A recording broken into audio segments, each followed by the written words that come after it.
Yeah, so just a turkey breast today. And as you can see here, we got this breast that doesn't want to stand up. And the first thing I want to do to make this a little easier is we're going to spatchcock this breast, which if you do a whole bird, it's basically you are going to remove the spine and crack the sternum to get it to lay flat.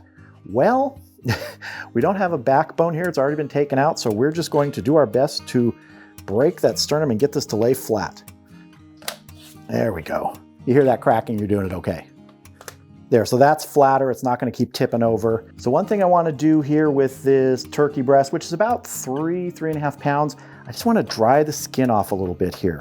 I don't want a lot of like wet water moisture on this. This was a frozen turkey breast that I thawed over the last couple days, and we're going to be doing some things to this to get it to be fantastic in the oven. Just want to trim off any little excess bits of bone and things right here. Bits of ribs that are still hanging on. Any of this excess front flap skin there, we're not going to need that. Now, if you wanted to, you could take the skin off this and do this as a skinless turkey breast.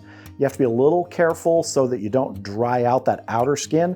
It's totally doable, but I like leaving the skin on to help retain some moisture here. So I want to go ahead and transfer this now to the actual rack that I'm going to be baking it on. I'm going to be doing it on a baking rack in a tray. Now first, before we put our seasoning on the outside, I want to inject this breast.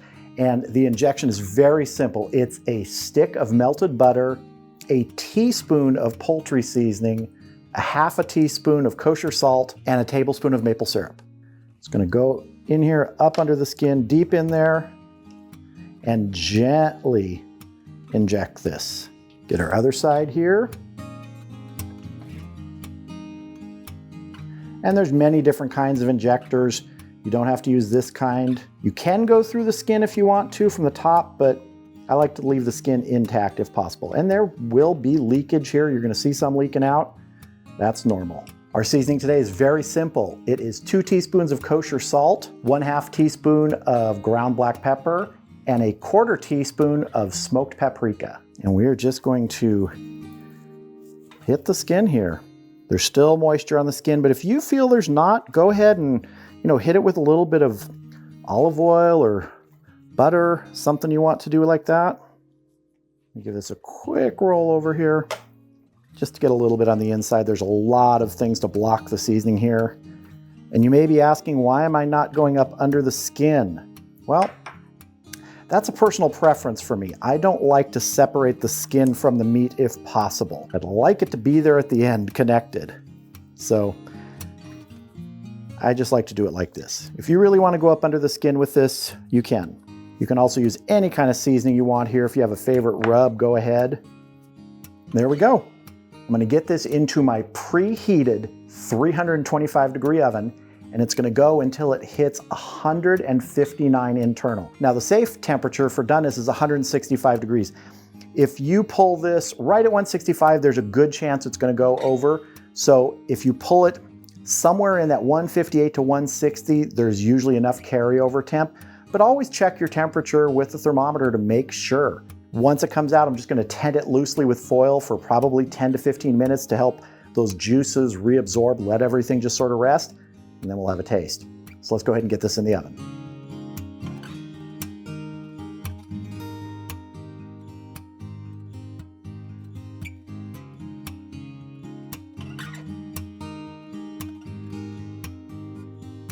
So we hit 159 degrees. We're on the countertop here. It's going to rest for 10 to 15 minutes. That temperature is going to continue to rise. It's already up to about 161 right here within about 30 seconds. So we're going to get to that 165 internal, and then we are going to have a taste. So here is our turkey breast. This is actually 2 turkey breasts because it's the whole torso section. It topped out at 165.3, pulled the probe. You can actually see where the juice is coming out from the probe hole right there. And let's go ahead and cut in. It's been about 20 minutes it's been resting. So I'm going to turn it slightly here. And let's just, cut along the breast here.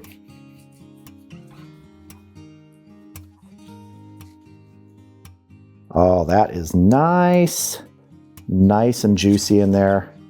Now, one little trick. Let's say you make a turkey breast and it's not very moist here. That butter that I made for the injection, make a separate amount of that butter near the end. Don't use the same stuff that's left over because that's got the raw turkey juice from the needle in it. Make some extra and you can just brush it on here with a little brush, and it really adds to the flavor and the moisture, just in case you end up with a little bit of a dry turkey breast, and that's happened to everybody. It's happened to me. I'm gonna go ahead and cut some of these pieces here. Our skin turned out nice. And let's go in for a taste. Here we go.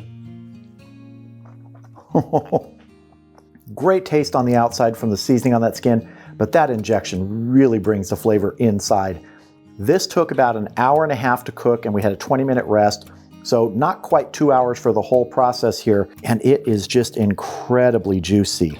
Really, really happy with this. I like doing it at that 325 temperature rather than a higher temperature, because there does seem to be a tendency when you really hit it with high heat fast to kind of dry out the outside of the breast first, because it really comes up to temp fast. The thicker part, the inner part, takes a little bit longer to get there. So I like a little bit of that lower temperature. There are people that do it a lot lower, and that seems to work well too, but I think the 325 for an oven cook is something that's sort of good middle ground. And the results, I think, confirm that today.